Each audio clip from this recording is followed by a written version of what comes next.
to be very careful how I talk to her. Yeah, you understand. Very, very. Ooh, what do you call those? What's the appropriate? Is that okay to call boxcars? Boxcar, yeah. All right, good. Because we got a craps game this Saturday night. Anyone who wants to join will be at the casino. Nikki V's coming, one of our Vintage Breaks customers and fans. Hopefully some other folks will be there. I know our buddy Joe Pank will be at the show. He'll be throwing some craps with us Saturday night at the show. It's going to be a lot of fun.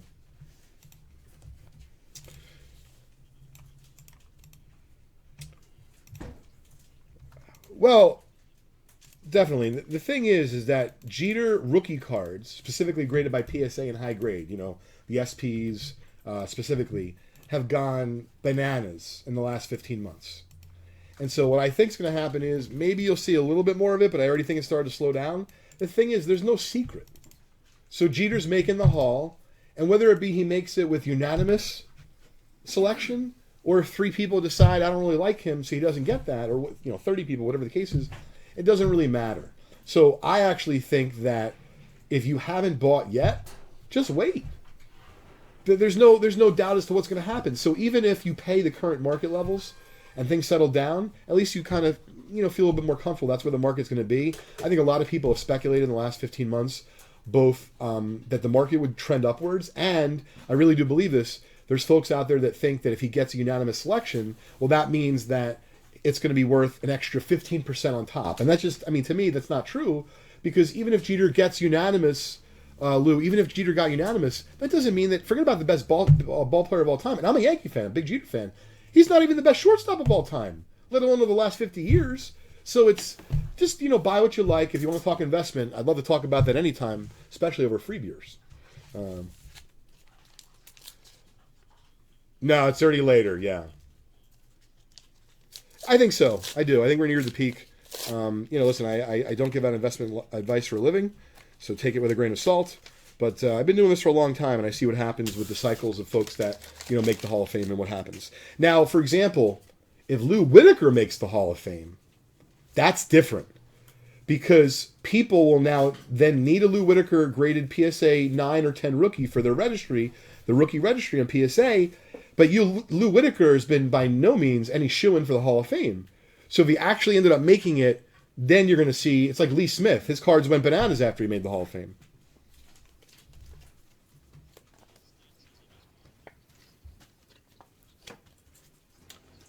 That's pretty cool. Uncut sheets are kind of funky because I almost feel like it's like, it's like an arcade game, like an old arcade game, meaning, something you would find that, the freestanding ones. Maybe they're worth some money, but they're really not easy to move, like physically. So the problem for uncut sheets, especially if you get it framed, they're just a bear to actually ship. So let's just say it should be worth $1,000. It might only be worth $300. I'm not saying it is worth $1,000, but I just think that the inability for it to be shipped easily hurts its price. Totally.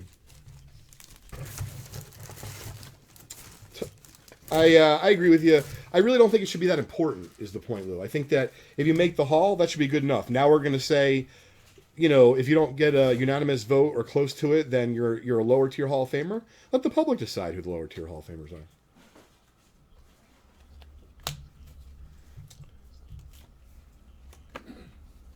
Yep, yeah, I know. Listen, because times are changing, right?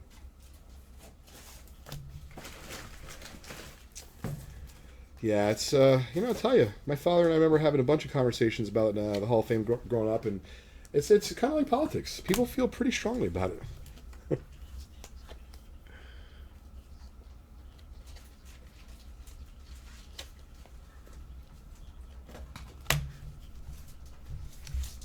I agree with you, Lou, in that regard. You're either a Hall of Famer or you're not. Yeah. So we are looking for a Hall of Famer in here, a rookie card of Ken Griffey Jr. See if we could turn one up. Cards definitely increased a bunch in PSA 8s, 9s, and 10s over the last 12 months. And then our good buddy Josh Luber from StockX, he's trying to get hundreds of ungraded Ken Griffey Jr. rookies, and he's going to fill his desk with them, as I believe that was his favorite card growing up. You can read all about it on StockX. I think he's talked about it publicly on his Twitter page. Pretty cool. Yeah, vintage Lou Whitaker, 78 tops is his rookie. He's on one of those multi-rookie cards that have 3 other players.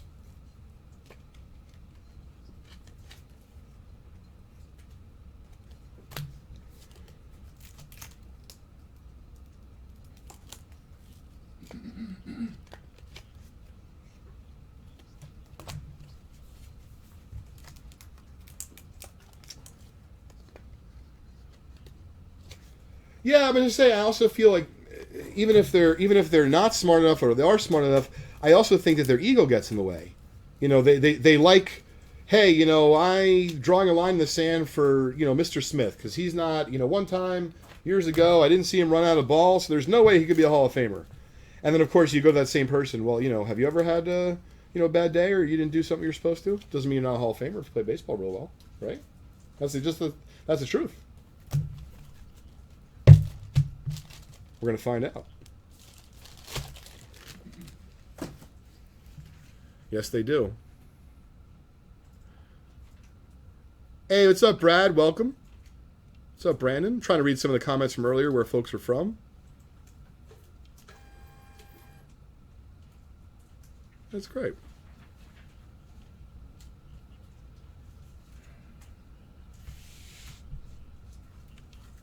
Change a little bit, sure. Oh, you're right. You're right, Lou. Now I see. Once there's so many comments, you can't even scroll back enough. Oh, that's pretty wild. Well, I appreciate everyone participating today. It's been a lot of fun, and we're gonna try to get done a few more packs before we cut you off at 5. Oh, you know what?